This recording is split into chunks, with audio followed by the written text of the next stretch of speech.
Hey everyone, welcome back. Today we're diving headfirst into the world of anonymity and connectivity online and all the good, bad, and just plain ugly that come with it. Our guide for this deep dive is The Darknet, Inside the Digital Underworld by Jamie Bartlett. Definitely a fascinating read. Gets you thinking about how the internet changes our behavior, especially when we think nobody's watching. Exactly. I mean, think about it. The early internet, it wasn't cat videos and memes. Bartlett mentions the Pentagon funded the very first version, the ARPANET. They wanted this network for academics to share data, right? Yeah, and the vision back then was all about open access, free information, no censorship. Like some kind of digital utopia almost. You could say that. But even then, the seeds of, well, let's say less utopian behavior were being sown. You're talking about those early online communities like the BBSs and Usenet. Exactly. You had these groups for sharing recipes, talking about books, all pretty tame. But then there were the others, focused on hacking, sharing offensive content, basically the early forms of what we now call trolling. Wow, so even back then. Oh yeah, even back then. And the anonymity those platforms offered, it played a huge role. It's like people felt less inhibited, more willing to say and do things they wouldn't dream of offline. Exactly. You see it with trolling today, and Bartlett really gets into the nitty-gritty with his exploration of 4chan and that infamous B board. It's like the Wild West of the internet over there, right? Yeah. All about pushing boundaries for those lults.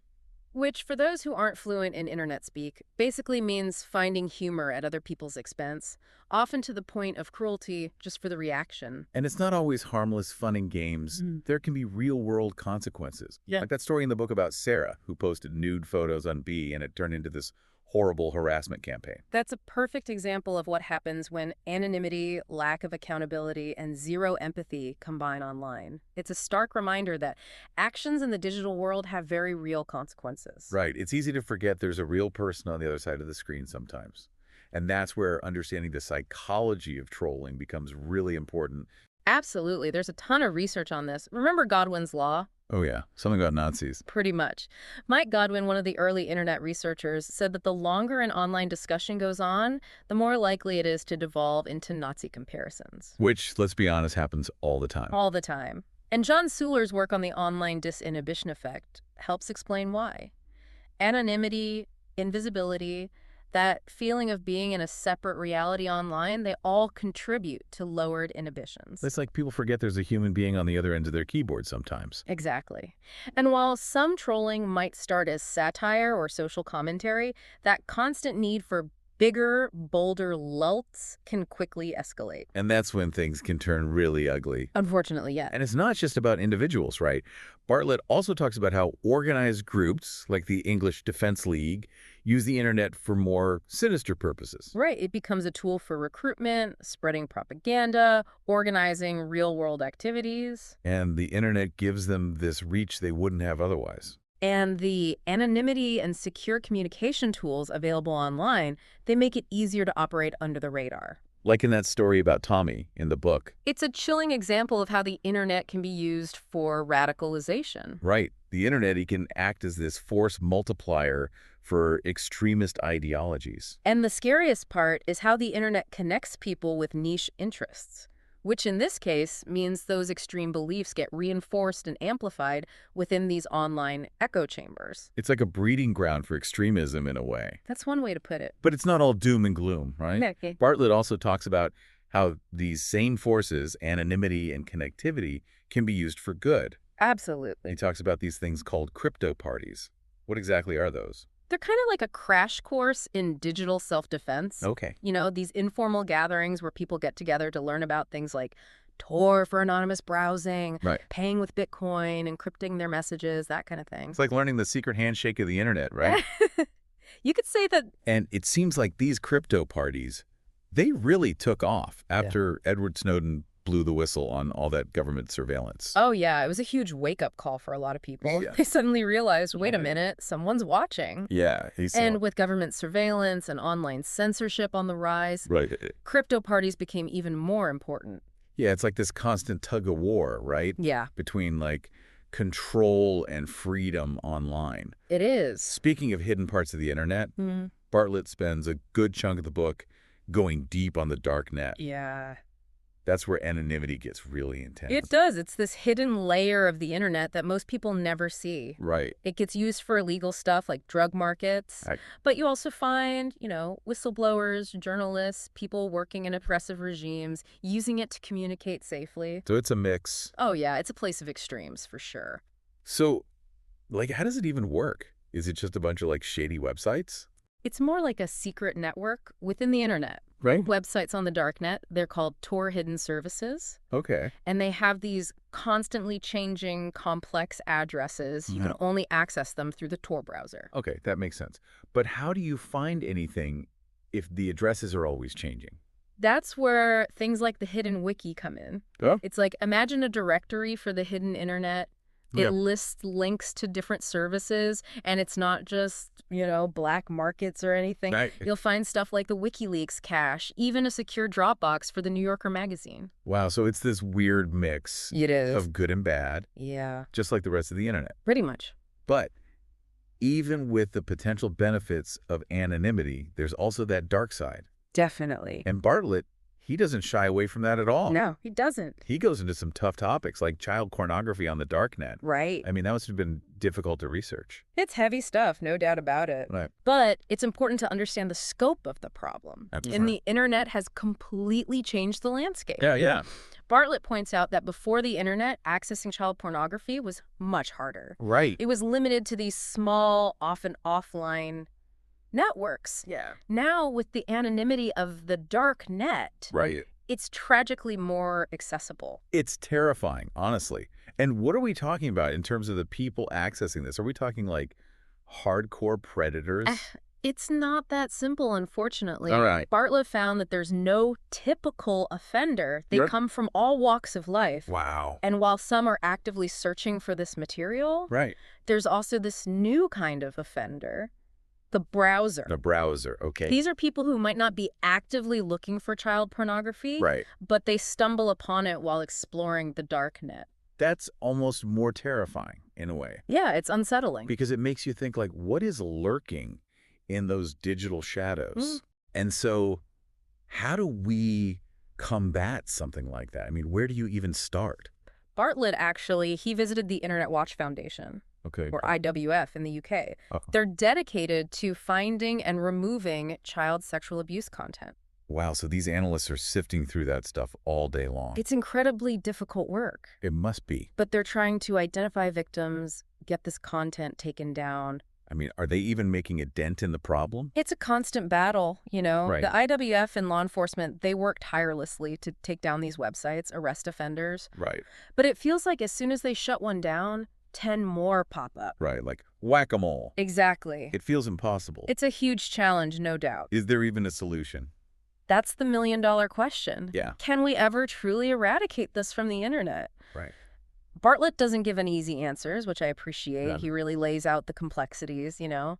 trying to balance freedom of speech Right. with protecting children. Well, of course. And with the global, decentralized nature of the internet, Right. law enforcement can only do so much. It really makes you think about the power of technology It does. and how it can be used for these awful things. Yeah. It makes you think about, the broader impact of the internet on human sexuality, too, Definitely. which Bartlett also explores in the book. Yeah. He talks about online sex work.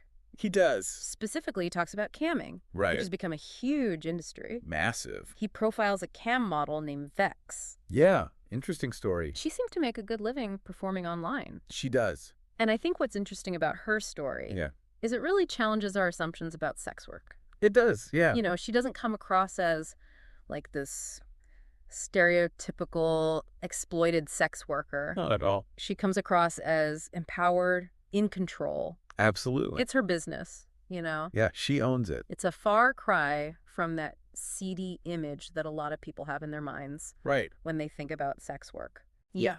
She talks about, cultivating a loyal fan base, sending gifts to regulars, stuff like that. Oh, yeah. She's very entrepreneurial about it. It is. It's It's like running a business. yeah, it's like her own little media empire, almost. That's a good way to put it. And it makes you think about how the lines between our online selves Sure.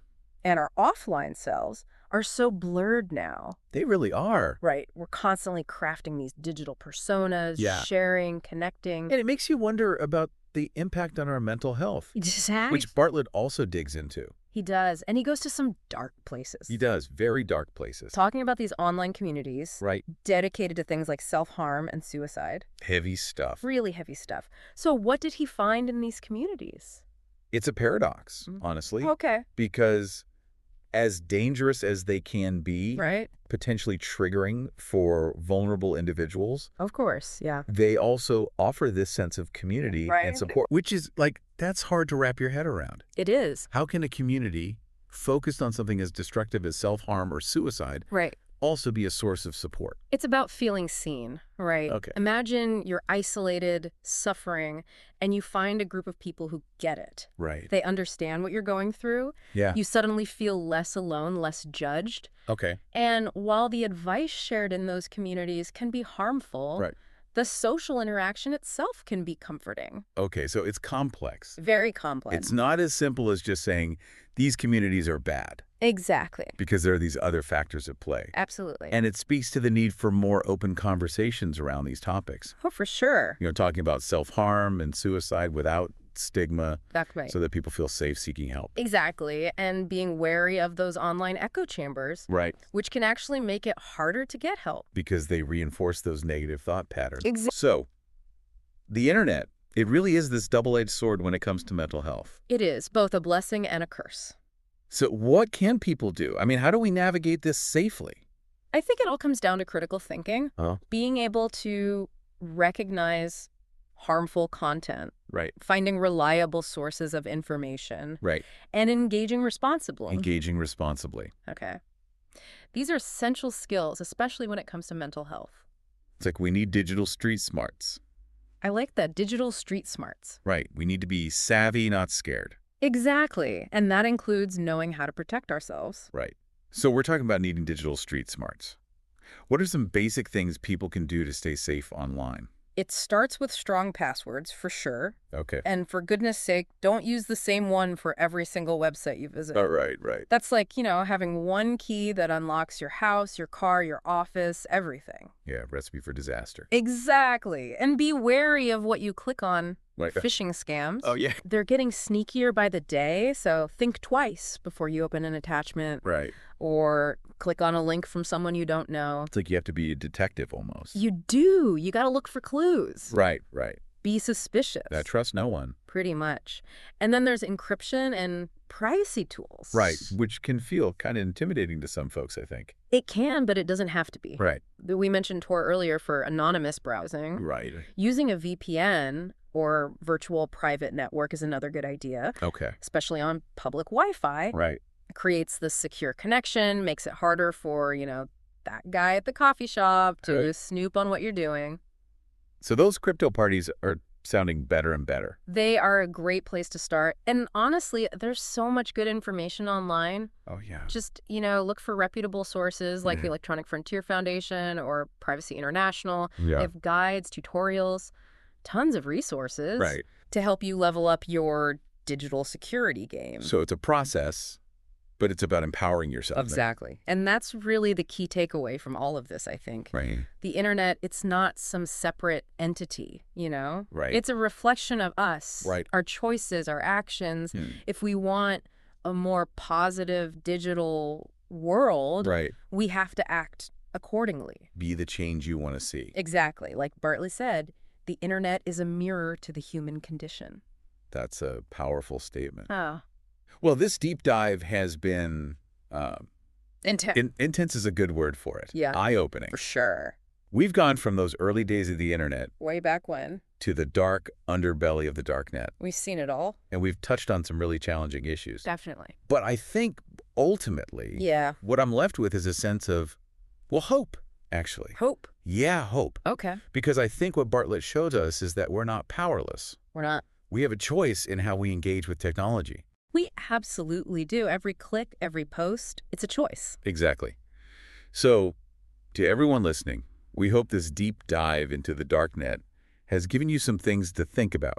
For sure. Maybe even inspired you to take a more active role in shaping your digital life. That's what we're hoping for. It's a wild world out there, that's for sure. It really is, full of possibilities, good and bad. But with a little knowledge and a bit of caution, we can navigate it safely. and hopefully make it a better place for everyone. Couldn't have said it better myself. Thanks for joining us on this journey.